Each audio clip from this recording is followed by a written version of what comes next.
Olá, o programa Gente que Fala está no ar. Estamos começando a partir de agora aqui pela 365, sua rádio de todos os dias, com as imagens da OTV, a TV da internet, nossas redes sociais também ligadinhas para você acompanhar. Tem o Instagram, tem o Facebook, o nosso canal no YouTube, se você preferir, e as retransmissões a partir das 5 da tarde, TV aberta São Paulo, canal por assinatura na sua operadora de TV preferida. E mais tarde, às 10 da noite, a retransmissão pela Rádio Cultura AM 990 de Dois Córregos, no Centro-Oeste Paulista. Nosso convite para você ficar com a gente a partir de agora, pela próxima hora. Curta, comente, compartilhe a nossa transmissão aí nas suas plataformas, nas redes sociais. Interaja também com os nossos convidados, faça perguntas a eles. Sua interação, sua participação é bem bacana pelo WhatsApp. 973350038, 973350038. Eu sou o Mauro Friesman, a sexta-feira chegou e aquele programa sempre especial por aqui, para a gente falar de arte e cultura. Hoje tem música por aqui, leitura, teatro, muitos assuntos bem legais, bem bacanas para você acompanhar com a gente. Então vamos apresentar os nossos convidados, as nossas convidadas de hoje. Monique Zakzeski, ela é luthier e produtora executiva na gravadora Guitar Cop. Tudo bem, Monique? Oi, Mauro, muito prazer. Muito prazer, seja bem-vindo. Obrigado aqui pela presença. Monique Obrigada. Zaxer, luthier e produtora executiva na gravadora Guitar Cop. Também na nossa bancada do Gente que Fala de sexta-feira, o Daniel Funes. Ele é jornalista, escritor e coautor do livro O Adivinhador. Tudo bem, Daniel? Oba, tudo bom? Prazer estar aqui, obrigado pelo convite. Vamos falar bastante no Gente que Fala. Exatamente, estamos aqui para falar. Obrigado pela presença. O Fábio Fernandes também na nossa bancada de hoje. Ele é ator, cantor, dublador, integrante do elenco da peça A Borboleta Sem Asas. Tudo bem, Fábio? Olá, Mauro. Boa sexta-feira. Obrigado pelo convite aí. Vamos falar a respeito aí de cultura aqui em São Paulo. Muito bom, obrigado pela presença, Fábio. E também o João Turque, diretor, dramaturgo e integrante do grupo Mexa. Tudo bem, João? E aí, Mauro, tudo bom? Bom dia, boa tarde, né? Já, boa tarde, ouvintes também. Sim. Obrigado, então, pelas presenças de cada um de vocês. Vamos iniciar aqui o nosso Gente que Fala de hoje, tratando sobre a notícia triste de ontem, né? O ex-boxeador Maguila, que morreu aos 66 anos de idade, foi diagnosticado em 2013 com encefalopatia traumática crônica. É uma condição que provoca a degeneração progressiva das células cerebrais e, em geral, afeta os pugilistas em razão das repetidas lesões que eles sofrem na cabeça. O Maguila foi campeão mundial dos pesos pesados, enfrentando lendas da história do boxe, né? Como Evander Holyfield e George Foreman, e também lançou um álbum de música bem bacana em 2009. Antes de mais nada, aqui os nossos sentimentos da equipe do programa Gente que Fala, aos familiares, aos amigos do Maguila, toda a força nesse momento e que a gente preserve toda a história de Maguila e que a gente reverencie tudo que ele deixou para nós, tanto na arte quanto na música, como eu destaquei aqui, esse álbum gravado em 2009. Daniel, começo com você a respeito desse tema. Você acompanhou Maguila, teve a oportunidade, como é que ele aparece eventualmente no seu trabalho? Então, eu não conheci, mas você sabe que eu fiz uma pesquisa sobre ele para um outro trabalho e eu descobri que o Maguila começou trabalhando como pedreiro, né? Auxiliar de pedreiro e companhia. E ali eu acho que ele desenvolveu aqueles músculos todos e mais para frente ele acabou, né? Entrando para a luta, conheceu um empresário e se destacou, né? Realmente lutou muito e chegou lá. Muito interessante. E eu estou escrevendo um livro que é a biografia da Gracie Janucas, uma atriz aí bastante conhecida, e a Gracie criou um prêmio para pessoas na época que não existia rede social, um prêmio para trazer as celebridades, né, diante do público, né? E o Maguila ganhou um prêmio desse festival que chamava Creme de la Creme. Ele ganhou um prêmio nos Sim. anos 80. É isso. E o legado para o esporte, né? Como é que você avalia? Ele é de uma época, hoje em dia existem muitas lutas diferentes, né? Enfim, mas ele certamente é um influenciador de muitos hoje que estão na luta nas diversas modalidades. Então, eu acho que o mais interessante dessas pessoas é a história de vida delas, né? mostrar de onde elas vieram, o que elas fizeram e como elas chegaram ali onde estão, né? E isso é interessante porque dá uma humanidade para esse cidadão. Quer dizer, ele não é ele é uma celebridade, se tornou uma celebridade, mas ele não nasceu celebridade, ele se tornou. Ou seja, antes disso ele era um humano como qualquer outro. Então, isso mostra que todo mundo, acho que tem a possibilidade e o direito de, né, chegar às alturas, né? Sim. Fábio Fernandes, a sua análise sobre Maguila, ele de alguma maneira influenciou o seu trabalho? Você acompanhou o trabalho dele enquanto lutador, enquanto pugilista, comemorou os prêmios recebidos por ele? Não, infelizmente não. Eu sou mais novo, não acompanhei. Mas eu acho que o Maguila, ele é um concurso, assim, né? Todo mundo já ouviu falar dele. O nome dele ficou muito conhecido e ficou muito forte pro Brasil. Eu tenho as minhas lembranças do Maguila muito do Domingo Legal com o Gugu, que ele ia, participava, era sempre divertido. Ele era uma pessoa muito divertida, né? Então eu lembro desse lado dele. Eu acho que é o lado mais entretenimento, né? Não, eu não cheguei a acompanhar tanto o esporte. Ele era muito divertido, uma simpatia em pessoa, não tinha filtro, né? Ele falava o que dava na telha, como se diz, né? Na gíria. Enfim, então é uma figura emblemática, não só do esporte, né? Mas como ser humano, como pessoa que significou muito para todos nós, né? Deixa eu ouvir também o João Turque sobre o Maguila. O que ele representa para você, João? Eu acho que eu sempre fui muito pouco ligado assim em esporte, mas meu pai sempre foi muito. Então, para mim, todos esses assuntos ligados a esporte, a luta, tudo isso, eles me trazem essa memória afetiva, assim, um pouco do meu pai. E eu lembro que o Maguila é essa figura que lutava muito tarde, que eu não ficava acordado até a hora da luta, mas eu ficava sabendo no dia seguinte se tinha ganhado, se tinha perdido, assim. E acho que eu fico pensando que se na época dos memes, hoje teriam 1000 vídeos, né, do Maguila, porque acho que ele é de uma outra geração, mas hoje em dia, porque eu também lembro dele do programa do Domingo Legal, eu tenho essas lembranças, assim, dele como essa personalidade pública, para além do esporte, né, e essa pessoa que é uma referência, assim, de luta até hoje, falo o nome dele, eu que, enfim, talvez nunca vi uma luta, mas sei quem ele é. Monique Zakseski, a sua lembrança de Maguila, o que ele representa para você? Confesso que eu também sou de uma época que eu não peguei uma Maguila nativa no esporte como lutador, né? Eu achei muito interessante essa questão do álbum musical, que eu confesso para mim é uma novidade, eu nunca tinha ouvido falar. Fiquei bem curiosa, tô sabendo agora no programa Gente que Fala e depois eu vou procurar o álbum para ouvir, que realmente achei bem interessante, Uma uma das mais, informação nova para mim. sim. Daniel, uma das mais executadas, acho que é Malandro, Mané é Mané, não é isso? Você lembra disso, Daniel? Não, mas você sabe que o malandro e o. Talvez deve ter uma diferença, que o malandro nasceu no Morro do Rio, né? Na época dos sambistas ali, né? Mas ele foi rotulado de malandro, né? Porque a malandragem, na verdade, faz parte da cultura do Brasil, né? É interessante isso. E veio de lá e acabou se proliferando mais no estrato social mais baixo aí, né? Mas deve ter uma diferença, viu? Bom, gente, muito bem. Vamos seguir por aqui. Então, novamente, os nossos sentimentos aos familiares, aos amigos do Maguila, e que toda a obra dele venha a ser lembrada e venha a ser reverenciada como um dos grandes momentos aí vividos pelo Brasil. Vamos lá, próximo tema, programa Gente que Fala, edição de sexta-feira. Por aqui sempre os assuntos nesse dia ligados à cultura, música, arte, leitura, enfim. A gravadora Guitar Cop foi criada por músicos focados em ir além do modelo tradicional de gravadoras, com o objetivo de reunir apreciadores do violão em busca de novas práticas musicais em áudio e vídeo. A Guitar Cop demonstra em seus trabalhos uma experiência multimídia que reflete as tecnologias e os hábitos de escuta do século XXI. Monique, como é que está o ouvido do brasileiro para a música instrumental, em especial para o violão?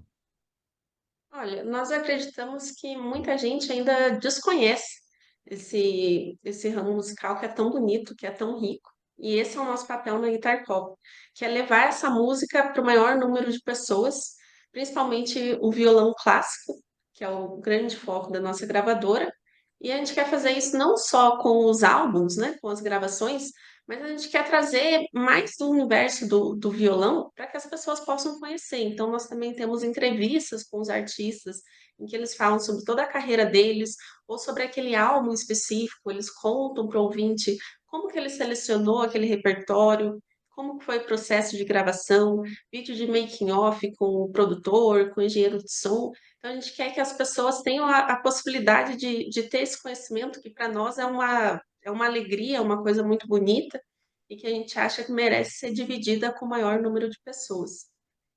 Esse é o diferencial que a gravadora tradicional não traz, né? Essa forma de Isso. trabalho. Tanto essa forma de trabalho, como a participação dos artistas, né? Tradicionalmente, essa questão da indústria de gravação é uma indústria muito exploratória, né? Eu acho que dá para a gente fazer um paralelo ali com a questão do músico que toca, por exemplo, num barzinho, né? Muitas vezes o dono daquele local, daquele restaurante, bar, ele quer pagar um músico a exposição. Não, mas vai ser bom para você, então fica pela exposição, o músico não é remunerado. É boa a exposição, mas aquilo é o trabalho do músico, ele está contribuindo com aquele ambiente, ele merece ser remunerado por aquilo, né? Muitas vezes isso acontece também com a gravação, como é algo muito interessante para o músico em termos de exposição, em termos de legado, de portfólio. Algumas gravadoras fazem, né, esse processo de produzir um álbum, um CD, sem que o músico tenha qualquer tipo de remuneração pelo trabalho dele, né? Que é uma coisa que não é correta, não é porque o músico pode se beneficiar da exposição que a gente deve não remunerá-lo e deixar apenas com a exposição. Então, isso também é um diferencial da Guitar Cop, de realmente ter uma divisão mais justa na questão da remuneração dos músicos e também na participação dos músicos de escolha, de repertório e todas as decisões que envolvem aquele álbum. A gente quer que tenha a personalidade daquele músico, né? Não seja uma coisa decidida em um escritório, com base só em marketing, em questões comerciais, mas que seja realmente um trabalho artístico, que a gente possa trazer o melhor de cada artista para os nossos ouvintes. Agora, Monique, você destacou que o foco é o violão, né? Os Isso. artistas do violão. Mas somente o violão ou é o foco no violão? Ou os instrumentos de corda de uma maneira geral? Porque o nome da produtora leva guitarra, né? Sim. O Guitar Cop é só violão. E especificamente dentro disso ainda é o violão clássico, né? E a gente tem o guitar que no inglês, né? O violão é acoustic guitar ou classical guitar, né? A gente não tem um termo Sim. para o português que divide tanto o violão como guitarra, né? Só no português que a gente tem essa diferenciação. Então, nós só gravamos violão. Agora, como é que nasce uma produção para vocês? Você vai prospectar isso, você como produtora executiva da gravadora, os músicos chegam até vocês, como é que nasce uma produção? Olha, muitos músicos enviam propostas, mas isso também sai da iniciativa do próprio grupo de músicos que faz parte do nosso catálogo, que sugerem um novo álbum, às vezes de sua autoria ou de algum outro colega, né? Tá tocando um repertório bacana e fala, olha, seria muito legal, isso aqui é uma coisa que tem muito valor artístico, acho que a gente deveria convidar, deveria fazer uma gravação. E aí nós buscamos esse artista e iniciamos uma conversa para conseguir fazer um projeto juntos. Quantos Então, artistas já fazem parte do cast de vocês, sejam solos ou duos, enfim, como é que isso é contabilizado? olha, sabe que eu não tenho essa informação agora de quantos artistas, mas a gente Hum. tem aí por volta de 32 álbuns já lançados. Inclusive, estamos lançando um álbum hoje, um EP do Du Siqueira Lima, um duo brasileiro de violões. Assim, surpreendente, muito bacana, vale a pena conferir. Estão lançando hoje, Siqueira Lima? Isso, Du Siqueira Lima. Duo Siqueira Lima. Ele com quem? Siqueira Lima É com quem? Fernando. Isso, não, o duo chama Siqueira Lima, que é o duo da Cecília Siqueira com Fernando Lima. Ah, sim. Uhum. Esse é o nome E, do duo. E junto com a EP estamos lançando também no YouTube o videoclipe da música Amparo, que é um arranjo que eles fizeram da música de Tom Jobim. E tudo vai nessa linha tecnológica que a gente conhece, são EPs, enfim, todos os trabalhos multimídia, ou existe a possibilidade de vinil, a gente andou falando aqui a respeito até da volta do cassete, enfim, tem a expectativa de algo vintage, por exemplo? Por enquanto, ainda não lançamos nenhum vinil, mas é uma coisa que está nos planos, que a gente recebeu já pedidos de pessoas que gostariam de ter o vinil, mas por enquanto as músicas estão tanto no streaming como no CD físico mesmo. Uhum. E para esse do Siqueira Lima, o que vocês preparam? Como que é o lançamento, eventos para isso? Como é que isso funciona? Isso, nós estamos tendo hoje o lançamento em streaming e depois haverá também o lançamento num recital, né, num concerto em que eles irão tocar o repertório daquele DCP. No caso do Siqueira Lima, eles farão agora no final do mês de novembro um recital no Teatro Cultura Artística, em São Paulo, que é uma série muito importante, muito bacana de violão. E lá eles vão tocar esse repertório do álbum. Evento aí para lançamento, além do Siqueira Lima que está sendo lançado hoje. Olha a capa do Siqueira Lima, Isso, que é, Siqueira Lima Sessions, aham, que é o nome sim, do EP deles que está sendo lançado hoje. é um mineiro e uma uruguaia, é isso? Uruguaia, isso Uruguaia. mesmo. Uhum. E o que vem pela frente nos próximos lançamentos ou ainda não tem nada aí na esteira? Vamos ter um lançamento de uma violonista italiana chamada Carlotta Dalia. Ela Uhum. também gravou um álbum bem bacana e vai ser o nosso próximo lançamento. Esse formato de trabalho de vocês é diferente aí do tradicional das gravadoras, e esse é o objetivo. Isso tende a influenciar outras gravadoras a trabalharem da mesma forma, a criação de novas relações de trabalho entre a gravadora e o músico e os músicos. Olha, eu não sei, eu espero que sim, porque hoje o que a gente tem, principalmente de música instrumental, ou mais especificamente da música clássica, é uma subdivisão muito pequena de grandes gravadoras, né?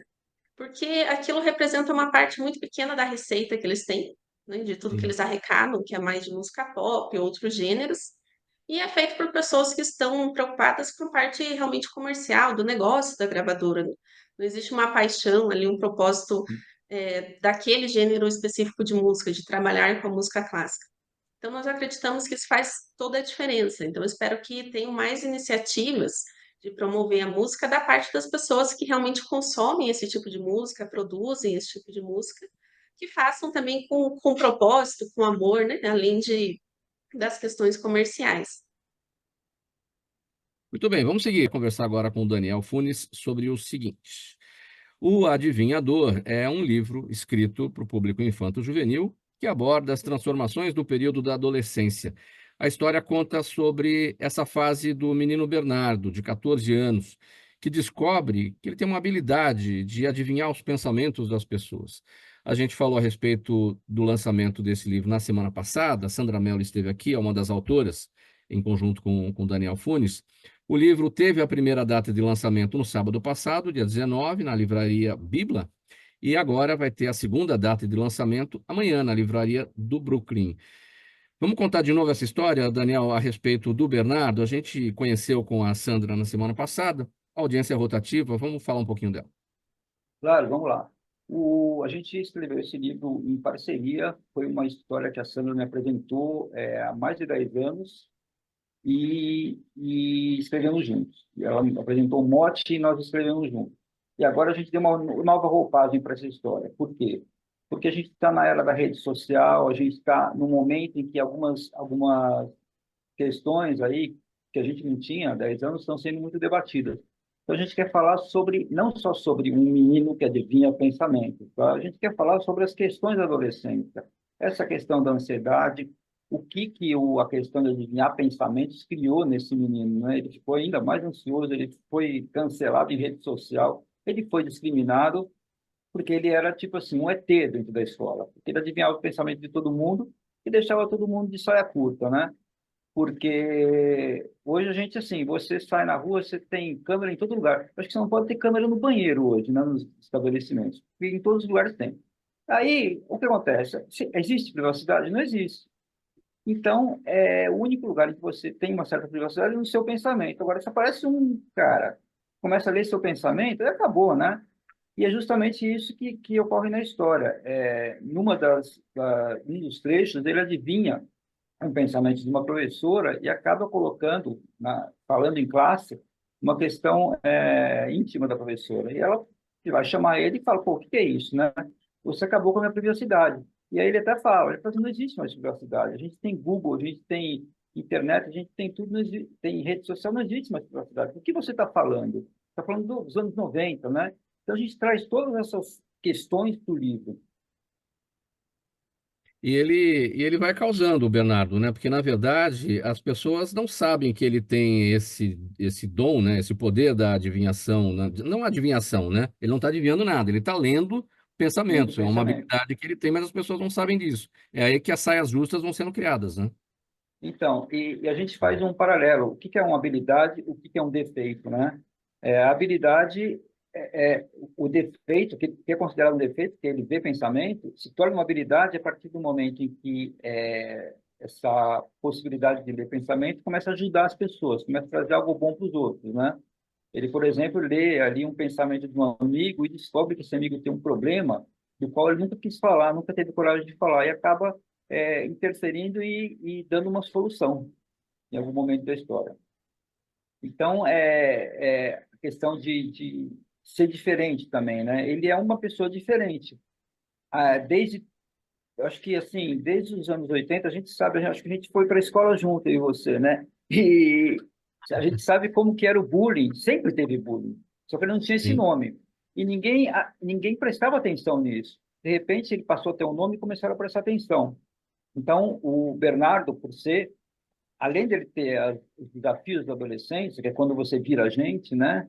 Deixa de ser criança e vira gente, além de ter esses desafios, ele tem ainda o desafio de conviver com uma coisa que ele não entendeu o que é, que ele não sabe como resolver e ele não sabe para que usar e nem se ele precisa com, conviver com isso, pode se livrar disso. É um perrengue o tempo todo, né? Bom, tudo uma situação para o bem, né? Porque o Bernardo acaba, como você destacou, né? Ele ajuda as pessoas, né? A partir do momento que ele lê os pensamentos e vê que alguém tem um determinado tipo de problema, ele tenta ajudar essa pessoa porque ele está sabendo do que está acontecendo, né? Agora, ele propriamente, o Bernardo, acaba ele tratando dos seus próprios problemas de bullying, ele acaba enfrentando você falou que ele é cancelado nas redes sociais, ele acaba também obtendo os benefícios disso para ele próprio? Então, uma hora ele acaba sendo o herói da rede social, porque ele fica conhecido como um cara que quebrou ali um paradigma, né? Quer dizer, ele começou a adivinhar pensamento, mostrou para as pessoas, para a sociedade, de que isso podia ser uma ferramenta interessante. Agora ele pede muita ajuda, ele pede ajuda para um terapeuta, que é uma ajuda clássica, ele tem ajuda de um papagaio. É um papagaio com mais de 100 anos, que é extremamente sábio e filósofo, inclusive. Ele foi papagaio de um filósofo e aprendeu filosofia com esse cara, de tanto ouvir o cara falar. E o papagaio conhece muito da vida, assim, porque ele tem muita experiência e o papagaio dá conselhos para ele, e ajuda ele a vencer esse momento, né? Eu fiz uma pergunta para Sandra Mello na semana passada, coautora com você, do Adivinhador. Eu usei a seguinte expressão aqui, né? Se o Bernardo é um hacker do pensamento, ou seja, ela falou, nunca pensei nisso. A ideia não era essa, né? Mas considerando tudo isso que a gente vive hoje em dia, invasões de sistemas, enfim, os hackers atuando, e invadindo privacidade de fato, de verdade, né? E espalhando isso, né? Vazando essas informações. É, Você chegou a pensar nesse sentido, não? Não, mas quando eu vi a entrevista e vi que você falou desse termo, eu achei sensacional. Ele é um Hum, hacker no sentido técnico, porque ele entra no sim. pensamento, mas não no sentido ideológico, ou seja, intencional, de querer prejudicar.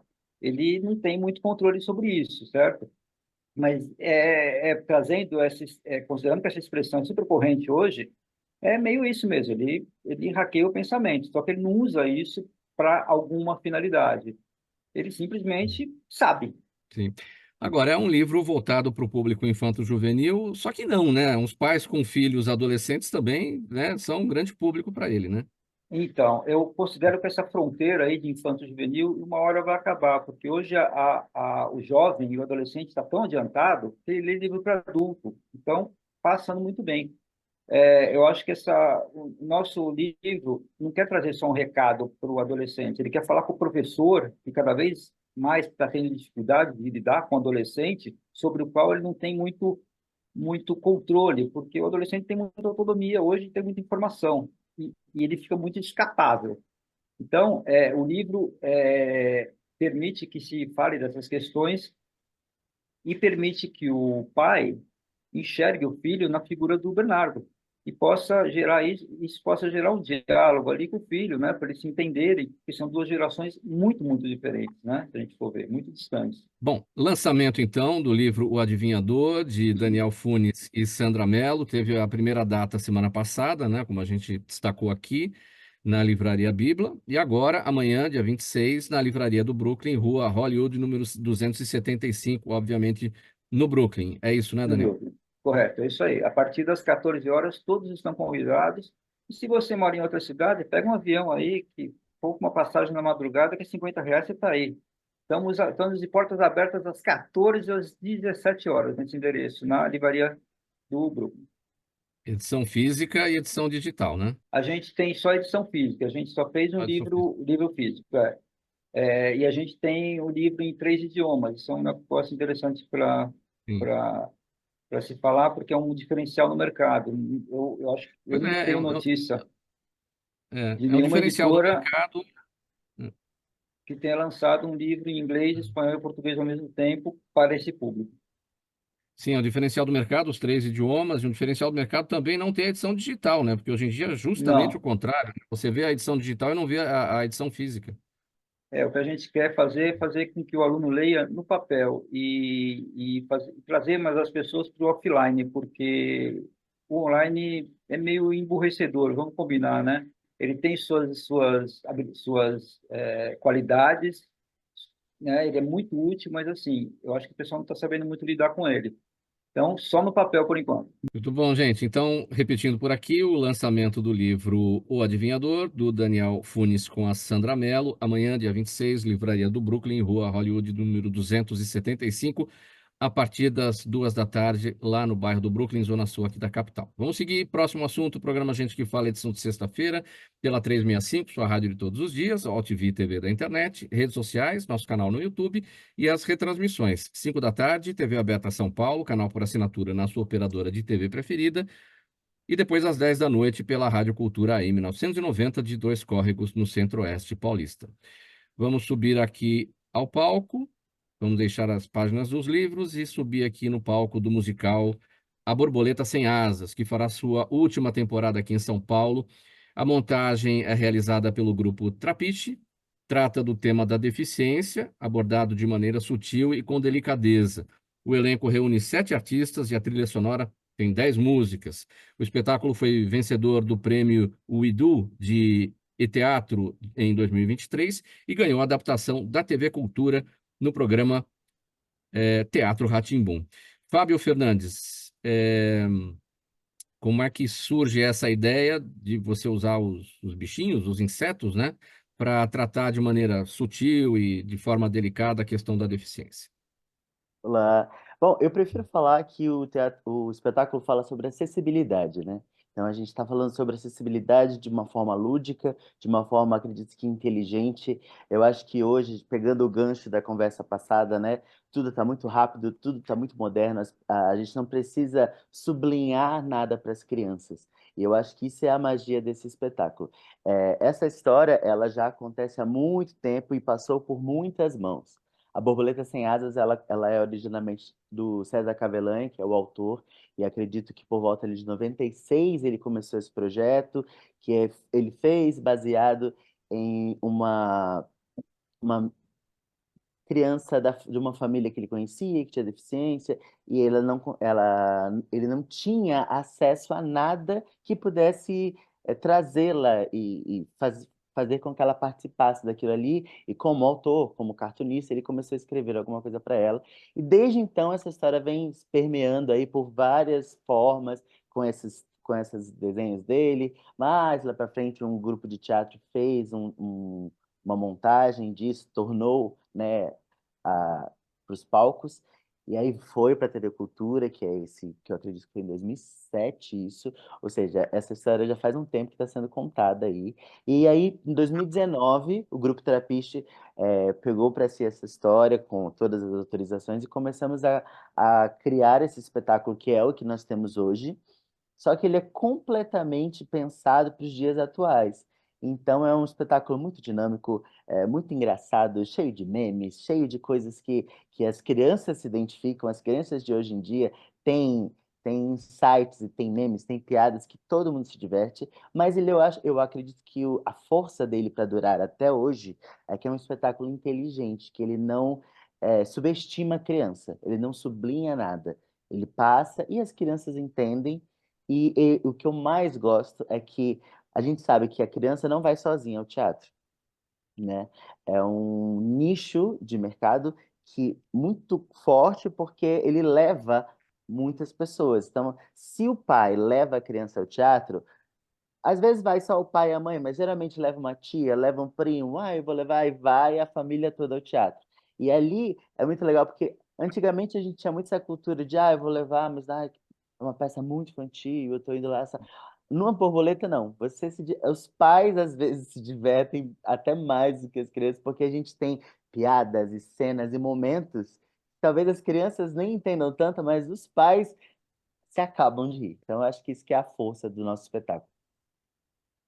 Você é quem? Ou o seu personagem, né? Eu faço um caracol, que é Hum. o Magnólio, que eu gosto de fazer, para você que ainda não assistiu o espetáculo, ele tem um lugar do Mágico de Oz ali, então nós temos uma Dorothy, nós temos os amigos da Dorothy. Então eu acho que não tem nada a ver roteiro, texto, mas só para você entender para que caminho nós estamos falando. Então eu acho que nós temos uma protagonista que é a Babi, que ela se aventura aí por uma floresta e ali ela encontra amigos que vão ajudar ela nesse caminho e A para Babi é chegar a borboleta. é a borboleta É a sem borboleta asas. sem asas. Hum. Exatamente. E um pouquinho mais de spoiler. Enfim, aí a Babi encontra o Magnólio, o que que acontece? Exatamente. Ela tem esse lugar de chegar num jardim e ali aqueles animais, aqueles insetos, repararem algo diferente nela. Falei, ué, ela não tem asas? O que está acontecendo? Quem é ela? Quem é essa pessoa? Quem é esse ser estranho aqui? E aí ela vai conhecendo pessoas ao longo desse caminho, porque ela tem uma vontade de chegar a um lago, a um lugar que ela precisa chegar, porque falaram que lá ela ia conseguir ter asas. Então ela passa esse espetáculo querendo chegar nesse lugar que ela não sabe onde é, e por isso ela vai conhecendo vários personagens diferentes. Então tem eu, tem o Zangão, tem a Abelha, tem várias pessoas que ajudam a contar essa história e que vão baseando ela nesse caminho, mostrando o caminho e também praticando bullying. Nós temos outras borboletas super engraçadas, um quê meio meninas malvadas, assim, sabe? De escola. Então é isso. A gente traz muitos elementos do dia a dia atual que as crianças se identificam muito, porque nós temos uma sala de aula, nós temos alunos de escola, a gente trabalha muito com o projeto escola, que vão caravanas de escola de 1.000 crianças, 600 crianças para um espetáculo, e ficam vidrados durante toda uma hora do espetáculo. E nesse caminho da borboleta sem asas, a Babi, né? Isso. Babi. Para ela chegar no local onde ela quer, que é um lago, esse caminho é um caminho de acessibilidade? A peça já mostra isso ou mostra as dificuldades do problema da falta de acessibilidade? Como é que isso Não, acontece? não, a peça, como eu falei, ela não é uma cartilha. Ela realmente é mais lúdica e as dificuldades que ela tem no meio do caminho, sim, ela tem dificuldades, mas são todas contornadas com outras coisas ou outras questões e de uma forma muito divertida e muito simples, também ensinando. ensinando até para outros insetos que não é legal fazer isso com ela ou falar aquilo.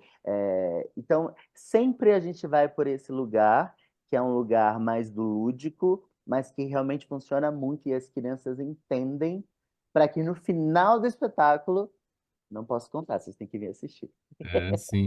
Mas os outros insetos também estão na condição da borboleta sem asas? O magnólio, por exemplo? Não, Não, não. todos têm as suas questões, mas não, ela é a única nesse lugar mesmo da acessibilidade.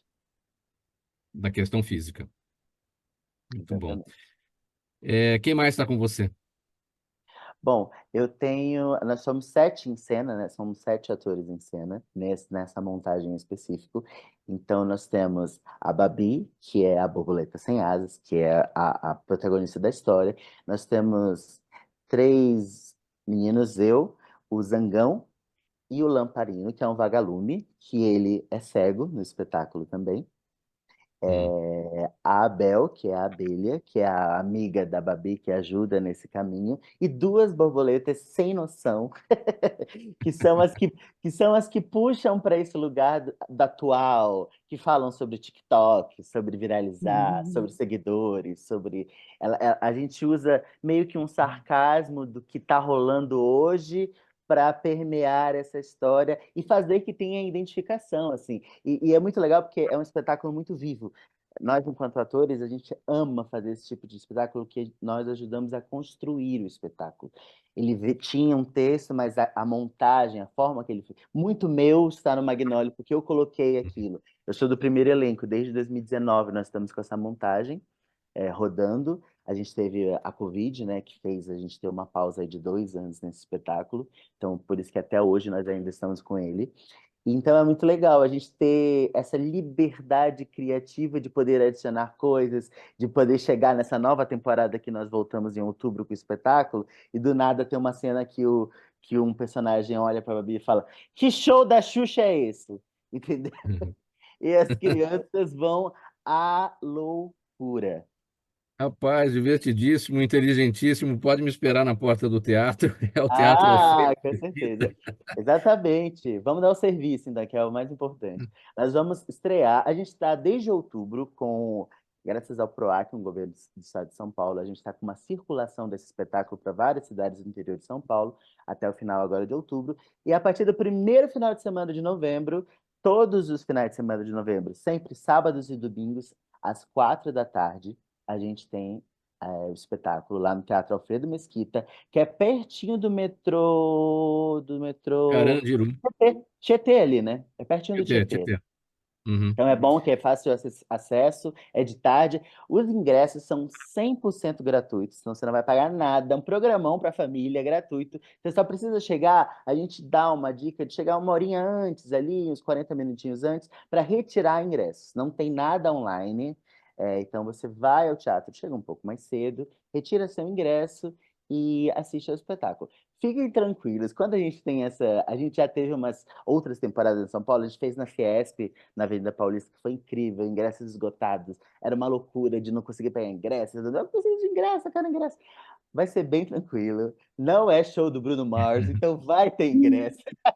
Fiquem tranquilos, é só chegar lá um pouquinho antes, retirar seu ingresso, o teatro é grande, eu tenho certeza que é um programão maravilhoso, daqueles que São Paulo proporciona para você de gratuitamente poder ter cultura e poder desfrutar dessas coisas com a sua família inteira. A borboleta sem asas e sem Bruno Mars, brincadeira. A borboleta sem asas no Teatro Alfredo Mesquita, então de 2 de novembro a 24 de novembro, todos os finais de semana, como destacou aqui o Fábio, aos sábados e domingos às 4 da tarde, o Teatro Alfredo Mesquita em Santana, Avenida Santos Dumont, número 1770, estação Tietê do metrô, próximo ali do Teatro Alfredo Mesquita. Muito legal, Fábio. Vamos passar aqui para o próximo assunto do programa Gente que Fala. Edição de sexta-feira, sempre com muita coisa bacana aqui de cultura e arte para a gente tratar. Agora, peça teatral A Última Ceia. Vamos falar dela, é o novo trabalho do grupo Mecha. Esse espetáculo parte do famoso quadro de Leonardo da Vinci e inicia com um grupo de pessoas que se senta à mesa para sua última refeição. Porém, alguém avisa que vai morrer. Esse trabalho é dirigido, escrito pelo João Turque, que está aqui com a gente. Quem é que avisa que vai morrer e quem vai morrer, João? Boa tarde, gente. Obrigado aí, Mauro. A gente parte um pouco desse quadro para um pouco espelhar ele com a história do grupo. O Grupo Mexa foi fundado em 2015, em São Paulo, depois de alguns episódios de violência em centros de acolhida. E então, desde o início, o grupo ele cria um pouco essas pontes entre museu e rua, atores, não atores, arte e vida. A gente sempre trabalha a partir de uma ideia de não ficção. Então, como que você autoficção, como que você encena a própria vida das performers que estão em cena. Esse é um pouco o material de trabalho. E aí, na verdade, essa peça, a gente cria essa ficção que sempre pode ser uma realidade. Quem trabalha um teatro de grupo no Brasil sabe disso, que esse é nosso último espetáculo, que depois desse espetáculo o grupo vai acabar. E assim como Leonardo da Vinci, ele inventou essa imagem da Última Ceia, porque o quadro A Última Ceia ele é pintado no segundo depois que Cristo diz que vai ser traído.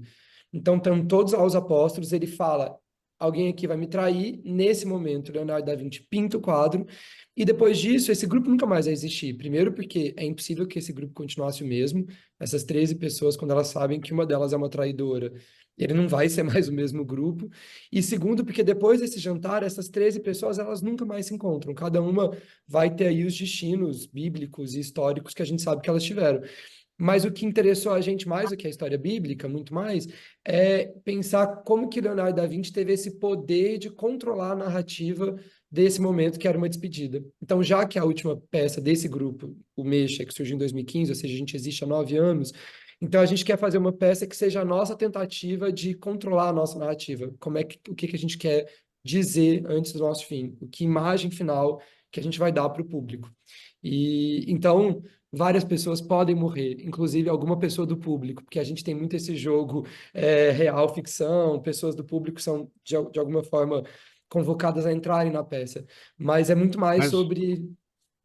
mas o grupo Mexa vai se desfazer. Essa é a ideia, não é uma ficção. Não sei, vocês precisam ver a peça, porque tem um arco aí dramatúrgico, e aí, como dramaturgo, a gente teve esse interesse de encenar o problema, né? Ao invés de fugir do problema, ao invés de tentar encenar uma outra coisa. Então, já que a gente está há 9 anos fazendo teatro e sempre achando que é a nossa última peça, então a gente falou, beleza, então a gente vai fazer a nossa última peça e ver o que acontece. E aí é um grupo que é muito atravessado pelas coisas que estão acontecendo na vida das pessoas. Então a gente estreou esse trabalho fora do Brasil, porque foi um comissionamento, né, um dinheiro internacional que comissionou esse trabalho, além de dinheiros aqui do Brasil. A gente estreou ele em Bruxelas, em maio desse ano, e fez já uma turnê internacional, e só agora a gente estreia esse trabalho no Brasil, e de lá para cá, nesses 3 meses, o grupo mudou, e por isso o trabalho mudou também. E talvez, a cada vez que você veja a peça, talvez a peça seja diferente, a gente é totalmente aberto a isso. Então, pode ser que outras pessoas do grupo tenham saído de uma apresentação para outra, novas histórias tenham entrado, é um trabalho totalmente permeável. Nesse momento, eu posso te dizer que eu acho que o grupo não vai acabar, que era uma ficção que, no fim, ao encenar o nosso fim e ao trazer o problema para o palco, eu sinto que a gente sai mais forte e, nesse momento, a gente está mais unido que nunca. Mas eu não sei se vai ser assim até o final da temporada. Então, na verdade, é um pouco essa ficção no limite da honestidade mesmo. Talvez esse é o mote do nosso trabalho. Que tipo de feedback vocês recebem da plateia no final sobre essa questão da traição, né? De você se identificar ali, biblicamente falando, né? Que é o ponto ali da traição. Isso aparece para vocês de que maneira? É engraçado que aparece de várias maneiras, assim, porque é uma peça que a gente, enfim, faz criações coletivas, né? Todo mundo do processo, as atrizes, todo mundo participa da criação. E aí a gente tem um exercício que a gente faz em todas as peças, que é um exercício que muitas vezes nem entra em cena, nem acaba tendo uma cena disso, mas a gente faz nos ensaios, que é escolher o seu personagem. E no fim, todo mundo é a própria pessoa, porque a gente trabalha muito com esse limite de você é você mesmo em cena e tal. Mas nessa peça a gente fez aí de brincadeira, eu fiz um exercício com todas as atrizes e tal, do tipo, diga quem você quer ser do quadro, se você tiver que ser uma pessoa. E aí a pessoa escreveu num papelzinho, me entregou, e quando eu comecei a abrir os papéis, todo mundo queria ser Judas.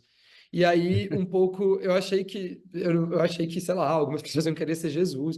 E aí, isso foi muito interessante, porque esse é um grupo formado por pessoas LGBTQIAP+, em sua maioria, especialmente mulheres transexuais.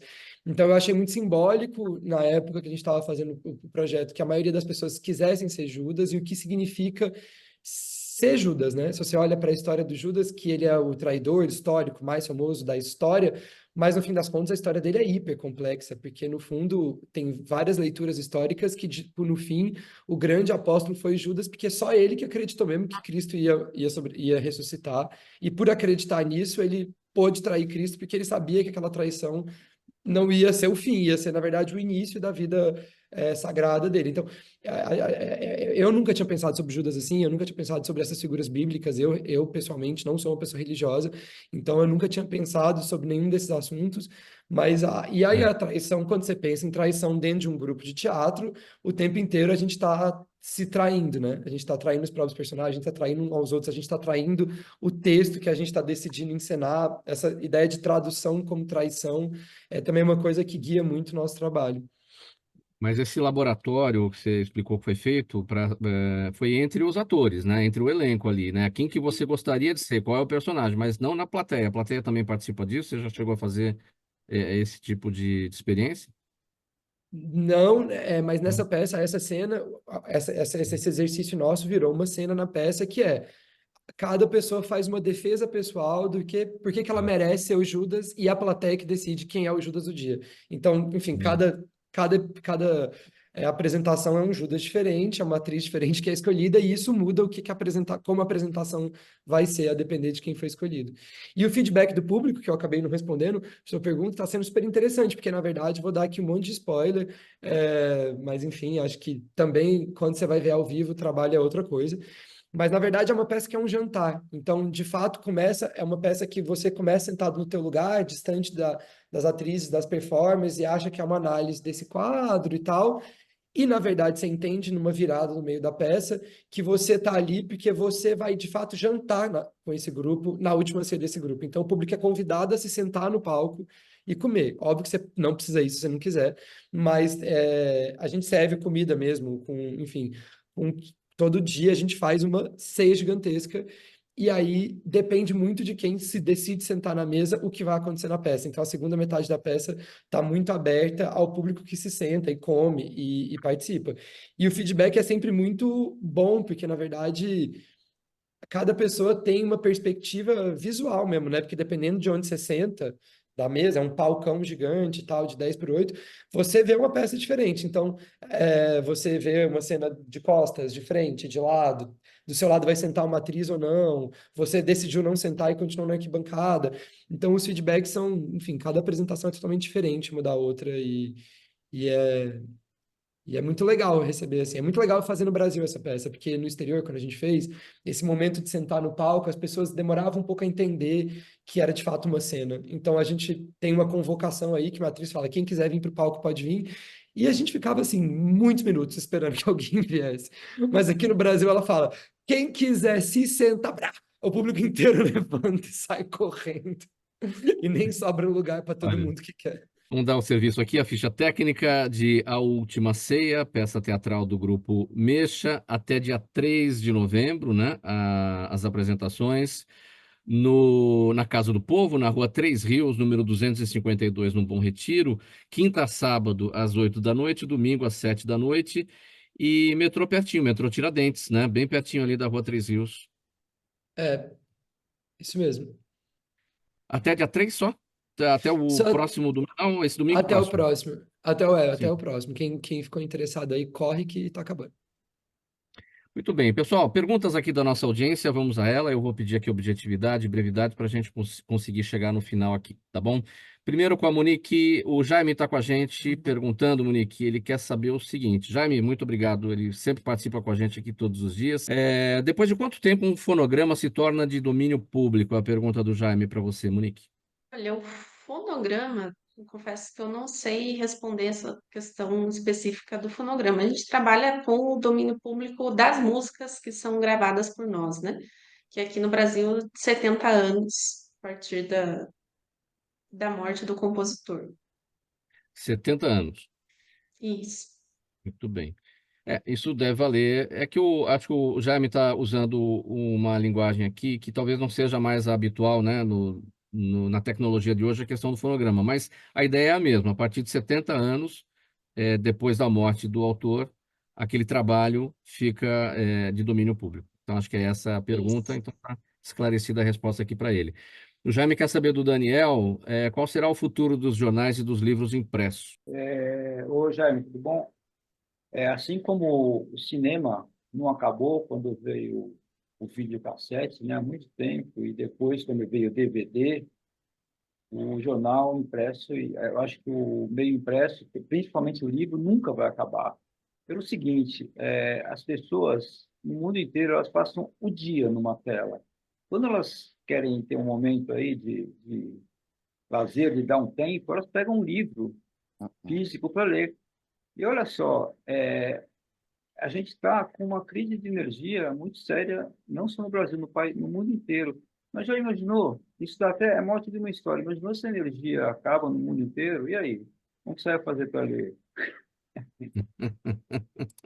Vamos começar a pensar nessa possibilidade, porque a energia tem acabado muito nos últimos tempos, viu, Daniel? Então. Outra pergunta aqui do Jaime, Fábio. A inteligência artificial poderá interferir na atividade de um dublador? Essa é uma discussão Esse é um assunto para eterna. uma hora, viu? Exatamente, é um programa só sobre isso, mas sim, inclusive eu já participei de algumas reuniões estirando a ideia da peça, falando sobre dublagem, né? Enquanto dublador, já participei de algumas. Existem grupos formados a respeito disso que estão à frente, a É, dublagem viva, inclusive. Quem se interessa por esse assunto, tem o arroba deles no Instagram, arroba dublagem viva.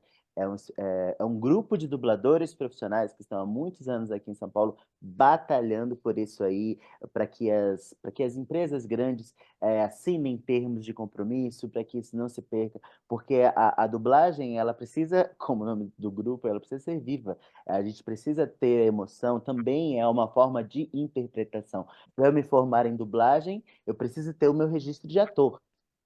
Eu é, digo que é uma especialização da atuação. Então não tem como a gente ter isso sem a vida, sem o ator, sem o eu. Quando eu entro numa cabine de dublagem, coloco o fone, eu preciso entender o que aquele ator está passando, aquele sentimento e transmitir aquilo. Então isso realmente, sim, respondendo a pergunta dele, pode sim interferir negativamente. Temos tido coisas terríveis acontecendo já com essa liberação da dublagem, da inteligência artificial, perdão, aí para todo mundo na palma da sua mão.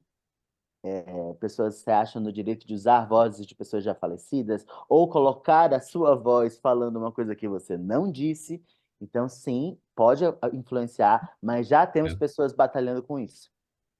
Tem muita gente batalhando por isso, entre vocês, dubladores, né, batalhando por legislação, entre nós, locutores, eu sou da publicidade, da locução publicitária também, existe um movimento muito forte para isso. Felizmente, a inteligência artificial ainda não trabalha como nós trabalhamos, ou seja, não dá a interpretação, não dá as inflexões, enfim, mas vai chegar esse momento, enfim. Então, a gente precisa prestar atenção nisso e assinar os devidos contratos, né, impedindo que as nossas vozes sejam usadas dessa forma. Eu recebo, às vezes, propostas de trabalho com a voz guia já colocada em cima do material publicitário, feita com a inteligência artificial, como forma de você ser brifado sobre aquela interpretação, né? Enfim, se isso já pode ser feito com voz guia, isso pode muito bem ser feito também e substituir o locutor e substituir o dublador num filme, enfim. Então é disso que se trata. A gente precisa realmente se organizar, né, para poder criar legislação específica para proteger a todas as áreas aí da dublagem e também da locução publicitária. Outra pergunta agora aqui para o João, é a Giovana. João, ela quer saber, em todas as obras de Da Vinci, e por que a Última Ceia? Eu acho que a última ceia, exatamente porque a gente queria falar sobre o fim e sobre uma despedida do grupo. Então, na verdade, é menos sobre o Da Vinci e mais sobre o que essa pintura representa. É mais sobre o que ele conseguiu fazer com essa pintura, que é, de alguma forma, inventar uma imagem para o final de um grupo. E aí, enfim, óbvio, a pintura é incrível e é uma das imagens mais famosas da história da humanidade ocidental. Então, isso também interessou a gente. Mas essa por esse motivo. Monique, outra pergunta para você, vem da Flávia. Como é que está o mercado de luthieria no Brasil? Você é luthier? Luthier é as pessoas que... O profissional que produz, né? Instrumentos de corda, né? Isso mesmo. Bom, posso falar do mercado da loteria de violão, que é o que eu mais conheço, né? A gente está num momento em que tem muita oferta, tem grandes profissionais. Até pouco tempo atrás, algumas décadas atrás, a gente tinha uma escassez, um problema no Brasil, que bons músicos que queriam investir num instrumento de qualidade tinham uma certa dificuldade, porque a gente não tinha tantas opções e, e muitas vezes tinha que importar um instrumento, ou era muito caro. Hoje a gente tem vários instrumentos de todos os níveis diferentes. Então, essa variedade, né, de oferta de luthiers com instrumentos diferentes, de preços diferentes, tá bem bacana. E a última pergunta aqui para o Daniel, vem do Breno. Daniel, vocês pensam em fazer uma sequência de livros envolvendo poderes obtidos por adolescentes? Sim, boa pergunta. O primeiro livro da série Se Liga é uma série que tem esse nome porque ela fala de questões muito relevantes. Daí o nome Se Liga, né? Faz o leitor e o aluno das escolas pensar. A gente vai fazer, sim, já estamos fazendo um segundo livro, estamos pensando já, mas a gente quer fazer alguma coisa assim, a partir da percepção das pessoas que tiverem lido o primeiro, que eu acho que é interessante, né? Mas vai ter continuação, sim. Muito bem. Para a gente encerrar, só para trazer aqui um comentário do Jaime também. O Jaime, aqui não é uma pergunta, é um comentário que ele falou aqui da perda do Maguila, né? E ele diz assim: é sempre oportuno lembrar as consequências dos socos, enfim, que os lutadores de boxe, os pugilistas levam, e que esse foi, infelizmente, o caso do Maguila. É isso mesmo, Jaime, essa encefalopatia traumática crônica, a condição que traz essa degeneração progressiva das células cerebrais, e que foi isso que levou o Maguila e infelizmente, afeta os pugilistas em razão, né, das repetidas lesões na cabeça que eles levam. Muito bem, gente, vamos colocar um ponto final nessa edição do programa Gente que Fala de hoje. O agradecimento a cada um de vocês pelas presenças, esperamos revê-los em breve. Muito obrigado aqui pelas falas de cada um. A Mônica não, Monique Zakseski, luthier e produtora executiva na gravadora Guitar Cop, o Daniel Funes, jornalista, escritor e coautor do livro O Adivinhador, Fábio Fernandes, ator, cantor, dublador e integrante do elenco da peça A Borboleta Sem Asas, e João Turque, diretor, dramaturgo e integrante do grupo Mexa. Programa Gente que Fala há 23 anos no ar, sempre realização da ABCom, apresentação minha, Mauro Friesman, a Zenilda Salvato, nossa diretora de produção, o jornalista Falto Camunho, nosso diretor-geral, e você, espectador, internauta, ouvinte, a razão da nossa presença sempre por aqui. Bom final de semana para todo mundo, com muito lazer, muita diversão, muito descanso e novas energias para a semana que logo chegará. A gente volta na segunda, a partir do meio-dia, pela 365, sua rádio de todos os dias, AltV, TV da internet, redes sociais, nosso canal no YouTube e as retransmissões. 5 da tarde, TV aberta São Paulo, canal por assinatura na sua operadora de TV preferida, e às 10 da noite, pela Rádio Cultura AM 990, de Dois Córregos, no Centro-Oeste Paulista. Tchau, gente. Até a segunda.